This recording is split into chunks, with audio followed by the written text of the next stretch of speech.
Менің атым Жетесова Жарқынай, Дәуіт пайғамбар қиссасы.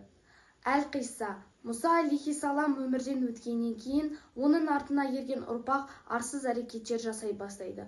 Олар Құдайдың барын ұмытып, әркім өз бетінше қалағандарындай өмір сүрді.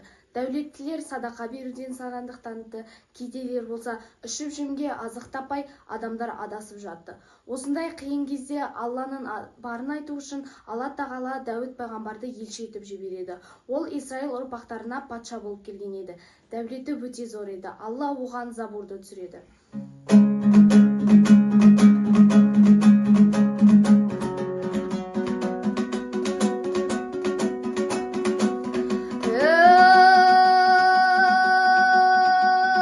Дәуіт деген бат жеткен ерте заманда, өзі патша пайғамбар жол көрсеткен адамға. Ол кезде де болыпты жақсы адамда жаманда, қиссадан ғибрат табылар тыңдаған мына әлеумет. Сағанда және мағанда темірде тоқытқан Дәуітке Алла жұмсартып, сауыттар жасап қолымен көрсеткен талайы іс артыға. Әл-Қисса. Бұл туралы Құраннан келген аяттарда былай делінген: Дәуіт үшін темірді жұмсақ етіп қойдық, және оған кейін сауыттар жаса дейді. Оны тоқығанда өлшеп піштейді. Сәба сүресі 10-11 аяты. Дәуіттің бұл мұғжизасы адамзат тарихындағы темір өнеркәсібінің дамуына алғышарат болды.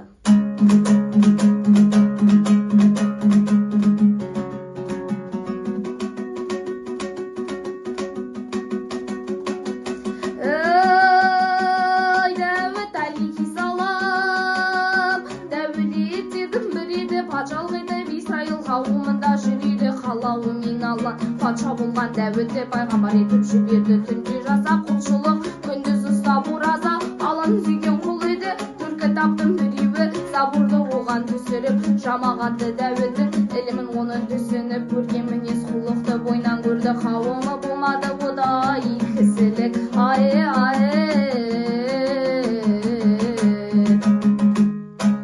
Пайғамбардың дауысы әдемі еді. Забурды 70 түрлі дауыспен оқыған. Оның оқыған дауысынан адам түгілі құстарда келіп зікір салатын делінген.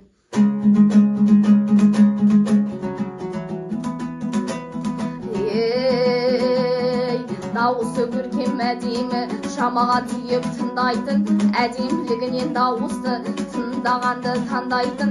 Тыңдаса да қаншама құрыштары қанбайтын, 70 түрлі дауыспен Забурды оқып сарнайтын, адам түгілі құстары да қосылып оған сайрайтын. Зікір айтып олары да пайғамбардан қалмайтын, құс дауысты зікірлер ерекшелене қосылып, көкке ұшып самғайтын. Қайраты болған пайғамбар тірескен жауын ұтатын, ауыз жауып күн ара оразасын тұтатын. Бір күн ұстап екінші күн аузын ашатын, өмірінің жартысы оразамен өтсе де қайраты қайтпай Дәуіттің айдан руының ашатын. Әл-Қисса. Дәуіт пайғамбардың пайғамбар болмай тұрғандағы бір оқиғасын жырлайын. Бұл оқиғада Жамут есімді ірі денелі, дәу тұлғалы, бойы 3 метрге жететін алып адамды жеңуі жайында жырланады.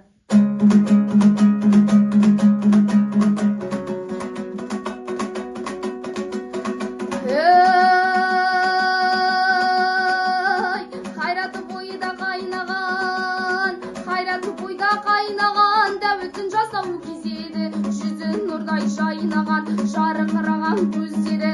Сол кезден ақ жас бала Алланы жақын сезеді. Исраил ұрпақтарына Жамут деген бір жауыз аямай соққы береді. Дәуіт енелі Жамуттан көп адамдар өледі. Қырылған соң көп халық жиналып Исраил қауымы данышпан қартқа келеді. Мына дәуден құтылар жол көрсетші деп еді.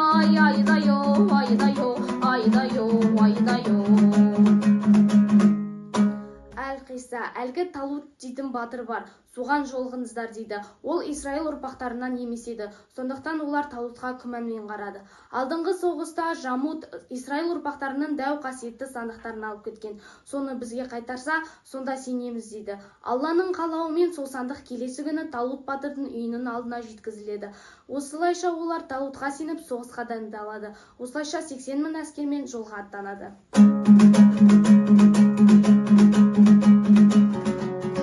Жауға аттанар кезінде данышпан қарт сөйледі, сөйлегенде әскерге абайландар демейді, алдарынан көлденең өзен шығар бір кезде, сол өзеннің қанынан, сол өзеннің суынан қаны бішпен демейді. Айтқанындай әскердің алдынан өзен шығады, шөлдеп келген көп әскер бастарын суға тығады. Данышпанның айтқанын 4 мыңы ғана ұғады, қалғандары шіркіннің айтқанын естен шығарды. 6 мыңы өзеннен қаны бішіп шығады, қанған әскер сол жерде әлсіреп бәрі құлады. 4 мың әскер сақадай, 4 мың әскер сақадай, ат хабәрі қонады, жеріне дәудің жеткенше 313 қалады. Әл-Қисса, осы 313 жауынгердің ішінде Дәуіт пайғамбар да бар еді. Бірақ ол кез пайғамбарда патшалықта келмеген кезі болатын. Бірақ бұл жас баладан пайғамбардан хабары бар еді.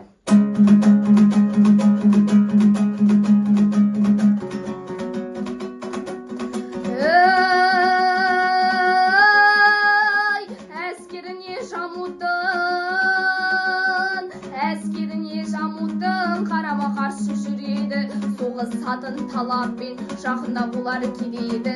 Сол кезде Дәуіт құлағы бір дауыс естіп сезеді, анды бұны тыңдаса жердегі тас сөйледі. Бізден ұрсан Жамудты ол да сөзсіз өледі дегенін естіп жас бала талаптанып көреді. Тастарды алып қолына әскерге жаймен ереді. 313 әскерді Жамут қарап көреді, көргеннен ақ менсінбей орнында тұрып күледі. Кім шығар деп жекпе-жек айқайлап Жамут сұрады. Дәуіт шықса суырылып Жамут күліп тұрады. Мынадан басқа біреуді тапыңдар ма деп менсінбей мойнын киім бұрады. Алыстан тұрып сол кезде Дәуіт таспен ұрады. Тас тиіп оның басына ұзынынан сұлады. Менсінбей тұрып бейшара көшетіп жерге қалады. Сол кезде барып ер Дәуіт қылышын алып Жамуттың жүрегіне тығады. Сол жатқаннан дәу Жамут екінші қайта тұрмады.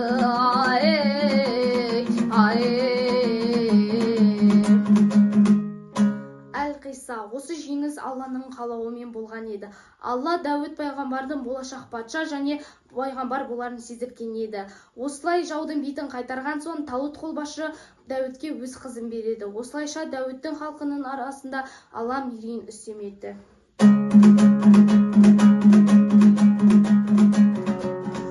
Асқақтады Дәуіттің көтеріліп беделі, өлтіргесін 3 метр Жамуттай дәу бәлені. Сол кезде халық Дәуітті патша болсын деп еді. Талут мұны көре алмай өлтіргісі келгені.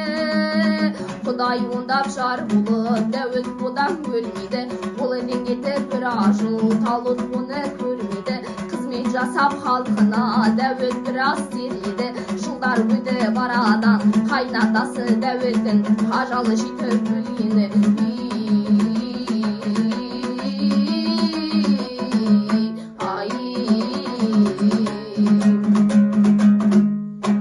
Әл-Қисса, Талуттың өлімінен кейін Дәуітті халық патша сайлайды. Патшалықпен қатар пайғамбарлық қоса беріледі. Алла тағала Дәуітке сөйлемендей ұл береді. Дәуіт пайғамбар 100 жыл жасайды. Сол 100 жасында үйіне келген бір кісіні байқайды. Ол кім деп әйелінен сұрайды. Әйелі білмеймін дейді. Сонда ол Әзірейіл періште жанын алуға келгенін сезеді.